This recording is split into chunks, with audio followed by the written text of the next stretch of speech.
Real news, real issues, real people. It's Ceola Wilson, one-on-one. Several times, you may recall, since this latest Minister of Education has been Minister of Education, when you've had battles between BUT and the ministry, you would hear the minister say, well, I don't have purview, to be managing the ministry.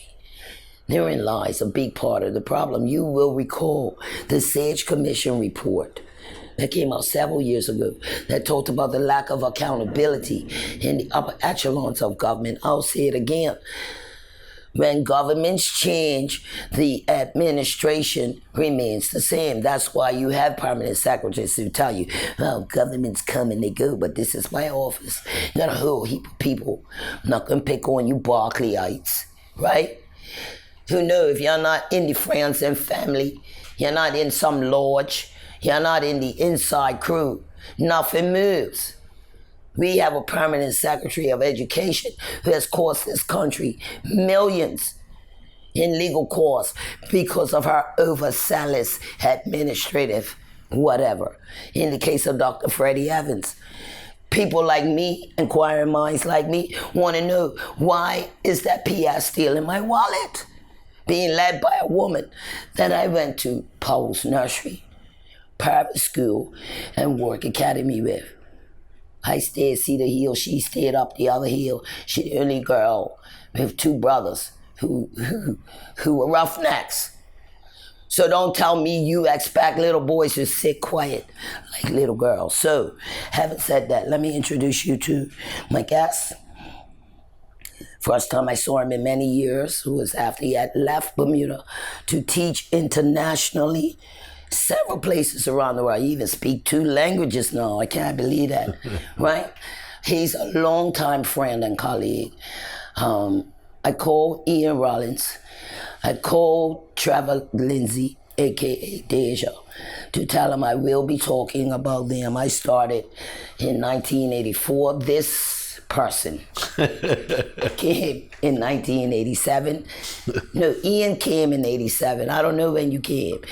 But it's only 3 guys I've ever worked with who consistently came up under my wing with a lot of nursing, who took me past Jesus on a regular basis.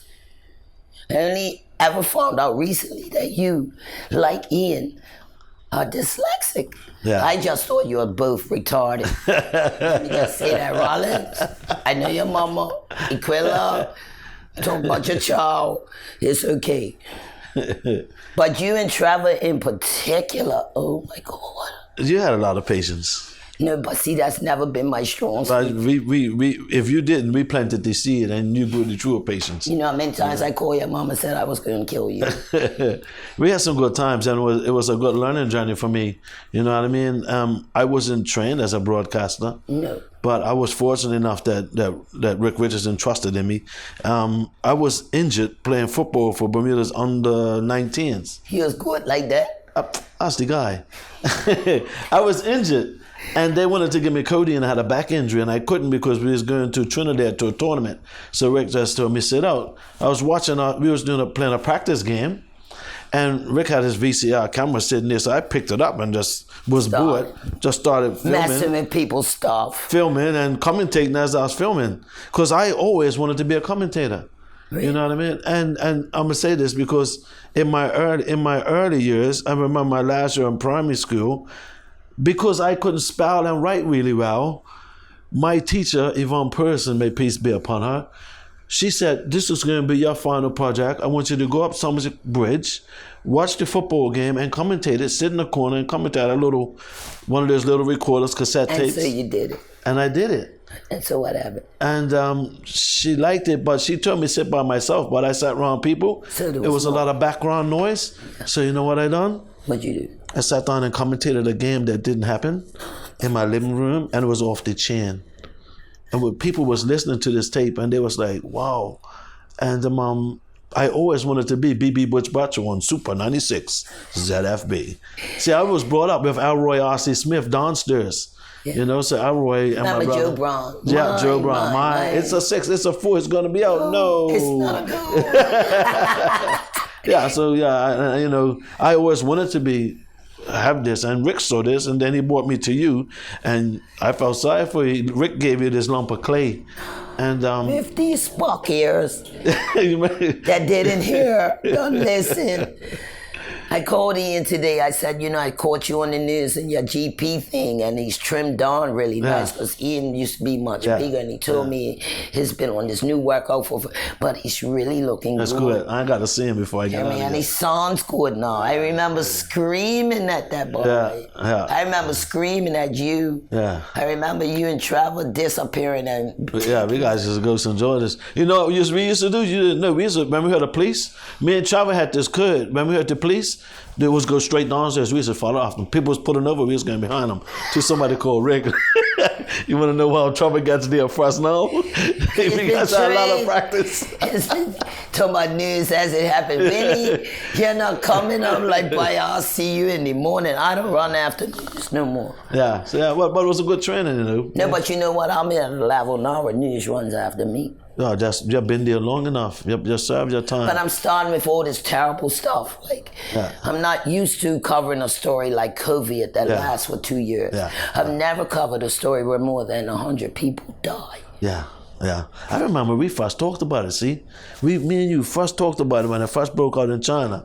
And You were said, in China. I was in China. I was about 500 Calling me at 4 o'clock in the morning. I say, man, see, this thing is great. And you said to me, what is it? And I explained to you what was happening. And I remember you said, this is going to be big. And I'm talking about Yeah. Well, it's funny you 3 say months that after it because started. you're born on my mom's birthday. Yeah. And she's been alive since 1930. And at the time when COVID broke out, Christmas just before it did, I was sleeping in her bed because she had just had some surgery. Yes. And we were up running in the morning. And they started talking about this virus. And she wrote up and started telling me, I remember when horses was quarantined up Somerset and this, that, and the other. So this her the next morning.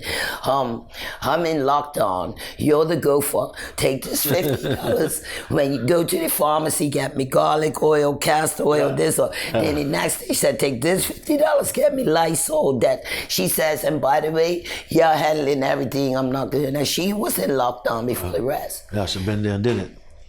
She's doing it. That's a lot like my father and even my auntie godmother, who's now my mom. But these children don't know enough mud on it. No. So as a teacher, I know because I'm trained you a lot to have that mind when it comes to questions. I wonder about all those children because the ministry never said during lockdown how many children didn't even have access to the internet. Yeah. No, that's important. That's a big thing. That's a big thing among the digital divide. You know, it's big, right? It's big. It's massive. The digital divide. There's two things to it. One part of it is those who don't have access. Right. I remember going to a good friend of mine, Quentin Sherlock Jr.'s NGO in Ghana, and I went over there and I had my iPad and I had my mobile phone and I asked them, did they know what it was, and they no clue. So I did a unit with them on the digital divide, and incidentally, a week after we had done the course, children were walking around making videos and editing them on iMovie. Yeah, these kids were smart. Okay. You know? So right now, you hear education reform. You hear signature schools. A lot of people don't even know what that is, but you submitted something way back in the early 2000s for STEM schools. So just now, you know, and STEM at this point is already ill. Signature schools are already ill. Why are we always behind? I think we take too long to act. I think I remember coming out of university and being at Bruce Eaton James Live with a program that Rick Richardson was doing. I'll say that and I'll say it again. We take too long to actually act when it comes to things for our children. We have a study, we have another study, we study a study, we pay some experts from outside of Bermuda a whole lot of money to come in and tell Bermudans what to do in their country, and then we go back and study that study again. And by that time, money and time has passed, and the initiatives have changed. You know, I said to the ministry some time ago, in 2014, you should have a STEM school, take one school, make it a STEM school, have computing, science, and technology coming out of the cracks on the wall, and model that, and take that model and move it on into the system. And what happened? What happened? They never got back to me. So in the same report I gave them, I told them that their infrastructure, I was up there up at Cedar Bridge doing some training, and I think they was on like 20 meg or 30 meg. That's the speed of the internet connection, right? The standard in schools at that time was 100 meg. I mean, I led my school through something called the BACTA award. So the BACTA was the British Education and Technology Association. It was Association for Technology in Schools. And it's like an Ofsted inspection for your technology. Or like, say, the ministry coming into a school and doing an inspection. And the minimum standard was 100 meg. That was back then. Now it's a gig. You know what I mean? Because everything. So what are you saying? The people here just don't know? I think they know. I think we're just too slow. I even said to a mate of mine, right, who does the IT for 34 schools in England. At that time, he was on 34, he's up to 60 something now. And he was going to come in, look at the infrastructure, because I did some training with the BUT. They brought me in to do some training. And during that training, I spoke to teachers, and a couple of teachers took me to those schools. And I got into one school, the teacher, I said, where's the Wi-Fi? So I can show you something. The teacher's like, we don't know the Wi-Fi. She called her head teacher. The head teacher didn't really want people to have it. And she admitted that the reason why that she didn't want people to have the Wi-Fi password was because data was too expensive, and it had to be under budget. Okay. And I had said to the ministry, as somebody in the ministry, I don't want to call people's names, I don't know about that. I ain't taking food off of people's plates. I'm just showing you some issues. But they take food off of yours. Yeah, well, that's okay. It's all right. You know, I'm all right. It's a big world out there. I know something bigger than Bermuda. I said to a guy, I said, why don't the ministry create their own IP company, all right? Or the government, all right? And instead of this principal paying Digicel for their data, they can be paying the ministry's IP. Could get the government to create a service where they're serving internet, and this could be for all the schools, and it could have been for all the government departments too. Well, they're playing catch up, right? And I mentioned this on my social media. Most of my followers would know I'm in Facebook jail, so I'm going there for a minute, right? But I see these children on the bus with these expensive phones all over the place. Yeah, No, but here's one thing. Jobs tomorrow will require you to know a keyboard. Keyboards, yeah. If you got a $1,200 phone for your teenager, do they know the keyboard? Do we even teach coding? Like, why we so consistent? Because while they're catching up, baby's kids is doing a pack. Yeah. They're teaching coding. I know they have. Yeah, I know they are. And I was even told by someone that's hiring, and I'm talking about hiring, that our kids ain't getting the coding. I don't know why. Maybe because the way we're doing it isn't right. I don't know. So let's tell people how you reaching out to me started for us to talk about this. He called me up one day, getting the runaround, because you have to be re-licensed or something to work in Bermuda. Right now, when they're crying out for more male black teachers, are telling you can't work here for whatever. You can explain that. But he went and called me and said, after getting a royal runaround from government, he said the last lady he called, when he was calling me screaming, he said, I'm calling you the last one, and then I'm calling Ceola. And I was like, Butch, you didn't. He said, I did. And you said what? You could see her sit up through the phone. I was on the phone, I could see her sitting up, and she went on down this road of explaining everything to me. So what's the problem? You're an internationally qualified teacher. Why you can't just pick up and teach now in your own country? I perfectly understand, right? Let me tell you, the first and foremost, although we are teachers, I call myself a learning engineer. I'm not a teacher. Okay, I engineer learning adventures for children to help them develop, and I sit on the side and I assist them. I don't believe in a sage on the stage, a teacher singing and dancing in front of a class.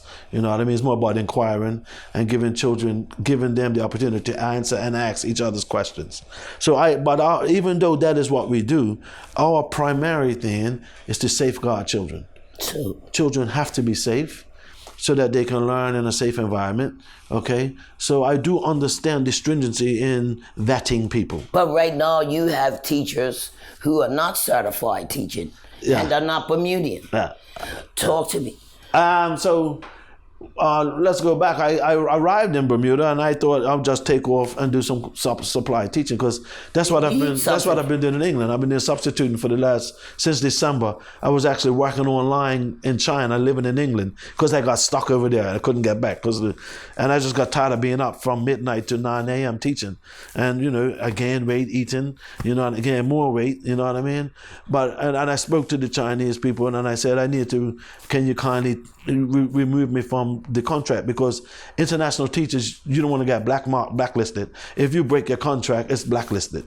You know what I mean? People don't know, So long story short, I did some substitute work. I said, I'll go home and do it, because my father passed, may peace be upon him. So I said, I'll go home and I'll do some substituting, look at what it was. Before I left England, I applied for a job, and I got a job in Thailand. And I said to the lady, I can't give you a definite answer, but I'll come. You know what I mean? And I got here thinking I'll do some substitute teaching, see what I can do, see what role I can play. Because I'm aware, and I keep hearing we need teachers, we need males. Our young black men are having issues. And I was like, well, maybe I can go and help and be a part of it. I used to be, Ceola, the private school executive rep in the Bermuda Education Council. Oh. So this is not some newly qualified teacher. This is not someone that is applying for the first time to apply and for a license in Bermuda. I held a license in Bermuda. I taught at Bermuda High School while I was also on the executive. And I said to them, I'd like to start, they said, you got to reapply now. This is something that they brought in. I said, why would I have to? Policy. Why do I have to reapply? So I said, what do I need? And she told me this. I said, you have all of that. I gave you all of this. And then she said, well, we really And it was already vetted. It's already that you vetted. So. And what really ticked me off was the fact that they wanted my transcript from university that I'd attended. I left from 40 years ago? I left university in 1986, right? Seriously? They already have it. So I said to her, I have a copy of it, and it has a Chinese stamp on the back. It's been legalized by Brazil, so this thing has been vetted internationally. And there's like, no, it has to be an envelope from the university. I said I can put it in a Christmas card and send it to you. It'll be sealed. It'll be sealed. No, so okay, I understand your policy. So why is it that they couldn't just give me a temporary license until my paperwork came from Atlanta? I'm not talking. Did you ask them that? Yeah. And what they say? We can't do that. But you have foreign teachers here without it that are working. Hello. My wife got a hustle from a contract worker, right? I'm not going to call the country name because I love that country, And this person here is on a contract, and she's doing side hustles. Right? Cleaning houses. So my wife reached out to her. Yeah. So she giving your wife. She gave my wife a house. So my wife goes to do this job, right? The lady comes in to pay her. I said, oh, you got an accent. Where you from? She told me where she is from, right? And so listen, I said, what you do? Oh, I'm a teacher. I said, yeah. I said, I'm a teacher as well. I taught, she knows where I taught and whatnot. And she said, why are you a teacher? I said, I want to do some substitute work, but the BEC wants me to get my transcripts all over, and I'm kind of not happy about it. And she said, I don't have my BEC license yet. They're letting me work. Come to find out, she's not even a teacher, but she's teaching. You know what I mean? So how that make you feel? That made me feel like I went in. I always think, I wrote an email, and when there's something in my mind, I write the email and I leave and I go back to it. Yeah, because I've learned not to write when you're angry. I went back to it. That's probably why I'm in Facebook jail. I went back home and pressed enter. That's dangerous to me. Yeah, I went back and I pressed enter on my. And what happened? Well, I pressed enter and told the people in Thailand I'll be there. So y'all said 2 hours Bermuda. Yeah, why? It's a big world out there. So if they sort this out before you go, you won't stay? I'll see them, man. My word's my bond. I've given these people my word. I'll be there on August the 1st, and I'll be there. So how you feel? Your wife, how you feel about foreign nationals here on contract, only permitted for one job, having hustles, when we've got Bermudians out of work? How do you feel about that? I go into Kentucky Fried Chicken and a contract worker is taking my order and serving me a bottle of water. So your problem is what?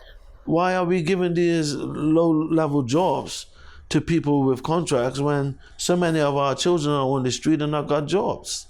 Why are we doing that? And I don't get it. But when you talk to workforce development, they'll say, well, just getting these Bermudians to show up for a job is a problem. The problem is that we created a micro environment, a micro economy. By not spending money, and we spent a lot of money on tourism and international business and whatnot, but we didn't spend a lot of money in educating our young black males and our people. We didn't do that. So the money's been going somewhere else. That's why some of the schools were so dilapidated. That's why in 2014 when I came here, they had interactive whiteboards that weren't working, that teachers didn't get training to use because they couldn't afford it because of constraints. So the money hasn't been going where it should be going. So how do you feel about the Great Divide? Because they're talking about closing down government schools because we're not repopulating, right? They're talking about signature schools. But you're also talking about an increasing number of students in home schools. And people are still taking their children out of that crap and sending them private. No, well, people would rather not have that new Gucci bag and make sure that their daughter's going to BHS. You know what I mean? No guy's not worrying about having the best type of car. So what does that say about our Ministry of Miseducation? What does it say about a government that's now 32-6 with more power and not one administration? You're talking about a government, UBP, that brought in a senior school system that was already failing in Canada. And when they did that, they killed inter-school sports. They killed all of that. Talking about inter-school sports, right? I'm going to tell you something. You sent me to that shoot. You was the boy. I think you sent Lisa Calhoun. It wasn't I think Ian was somewhere acting crazy and we're in the cameras. So you said, Butch, can you go do this shoot for me? I need you to go. So I went. I was behind the camera when Gerald Simmons, may peace be upon him. Gerald Simons. He was still alive. He's alive? Yes. Oh, I'm sorry. I thought not dead yet. Yeah, but I'm sorry, Mrs. Simons. Take it back. But Gerald, he said that what they were doing, and I looked around the camera and I was like, what are you gonna do? Aren't you gonna kill the competitive edges that we had in inter-school sports and you know, send these people having pride in their little community and St. George's people having pride? I remember inter-school sports as a sports commentator and everything I've seen, the best race I've ever seen, even with Usain Bolt and that guy, Michael Johnson, they couldn't touch a race between Ian Rollins, Crystal Bear, and Marvin Stovall, Whitney and Roy Exet, Ian could run. Those guys came around the corner in the old National Stadium on the carpet, and every student in Bermuda Secondary School who was at the at National Stadium all just gathered and watched this race. That's what having schools in neighborhoods and people in their areas going to these schools and representing. So what did he say? He told me I'm not a reporter. I said, well, I'll turn the camera off and cut the tape down. Nobody would know what you're doing. So then what happened? I think Lisa asked the question. I don't know if Lisa asked the question. He went on to explain it and other people. But, you know, even back then, I said, this is not right for Bermuda. So in hindsight, X years later, what you said, Bermuda's best and the brightest went in a room and said it didn't matter? It didn't matter, yeah. Because I think it was bigger. I wonder if it was. It's by design. It was about design. This is and the reason why our children our black males are where they are is that we didn't counteract this plan. We didn't notice this plan that was already being enacted upon us. We didn't.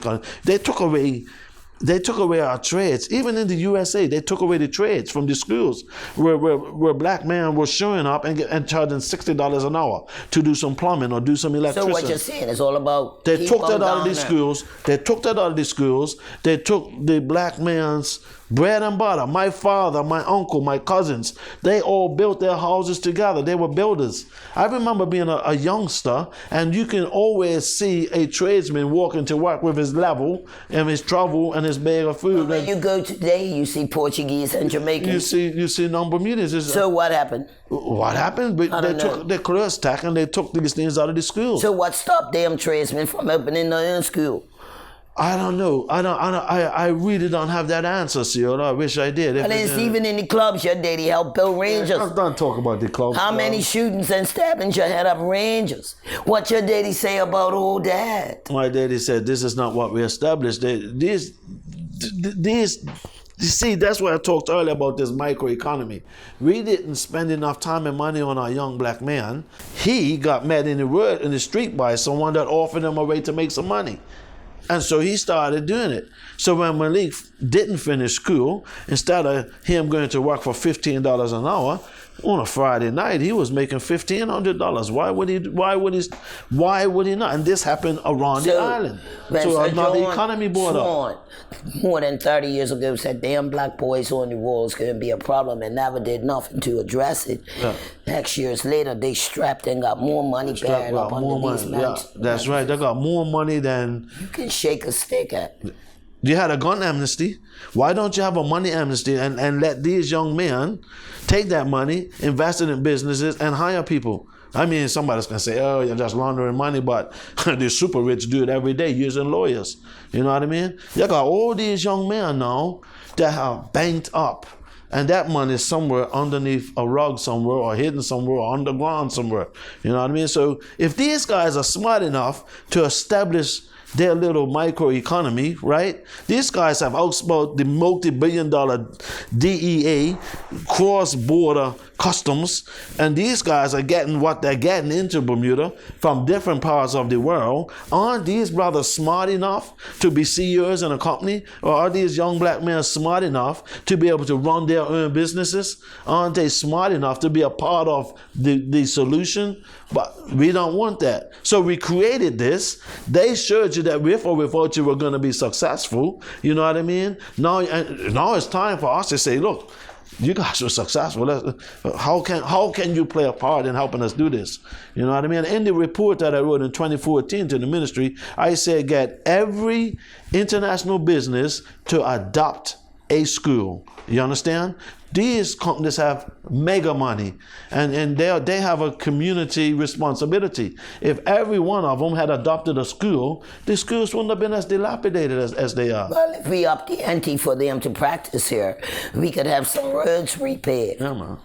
Whereas I come back to Bermuda, I just had a friend come back from Jamaica and England. Yeah, and said the roads in Bermuda are worse. I understand now, Ceola, that what they're cutting up the whole island because they're finally putting it underground. Right. How many years have we been saying put all this stuff underground? At least 25. 25? Now, that big blackout they had a few summers ago, they came out and said none of the wires have been replaced in 60 years. You know what I'm saying? That's where we was born. We were talking about this when Emily was here. How come the wires are still in trees and whatnot? You know? So my issue is with Bermuda, people are sitting back collecting fat paychecks and not moving. They're studying studies, they get in front of cameras, they talk sweet, they look nice, but you have to be moving. You have to be actioning stuff. I tell people all the time, don't have a meeting with me. I have to have a list of actions to leave to go and do.